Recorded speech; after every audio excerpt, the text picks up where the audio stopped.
যিকোনো এটা দিন ঘোষণা কৰি দিয়া হ'ব নিৰ্বাচনৰ পিছতে চাকৰি লাভ কৰিব যুৱক যুৱতীসকলে গতিকে ইণ্টাৰভিউ দিন ঘোষণা কৰাৰ লগে লগে প্ৰাৰ্থীসকল ইণ্টাৰভিউত অৱতীৰ্ণ হ'ব লাগিব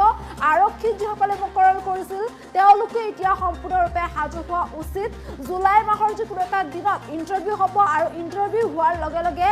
যিসকলে আবেদন কৰিছিল সেই প্ৰাৰ্থীসকল ইণ্টাৰভিউত অৱতীৰ্ণ হ'ব লাগিব গতিকে এতিয়াৰ পৰাই আপোনালোক সাজু হোৱা উচিত যিহেতু মুখ্যমন্ত্ৰী ডক্টৰ হিমন্ত বিশ্ব শৰ্মাই এই সন্দৰ্ভত বৃহৎ ঘোষণা কৰিছে আৰু যিসকল প্ৰাৰ্থীয়ে আবেদন কৰিছে সেই প্ৰাৰ্থীসকলকো ইতিমধ্যে সাজু হ'বলৈ কৈছে মুখ্যমন্ত্ৰীগৰাকীয়ে এই সন্দৰ্ভত মুখ্যমন্ত্ৰীগৰাকীৰ মন্তব্য আছে সেয়া শুনাবলৈ চেষ্টা কৰিছোঁ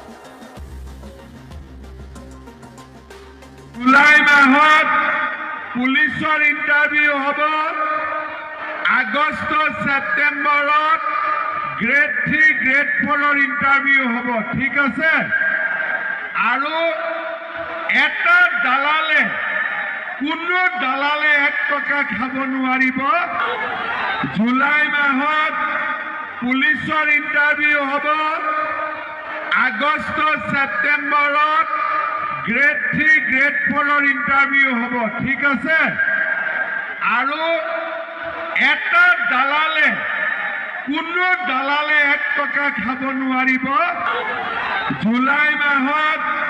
পুলিচৰ ইণ্টাৰভিউ হ'ব আগষ্ট ছেপ্টেম্বৰত গ্ৰেড 3 গ্ৰেড 4ৰ ইণ্টাৰভিউ হ'ব ঠিক আছে আৰু এটা দালালে কোনো দালালে 1 টকা খাব নোৱাৰিব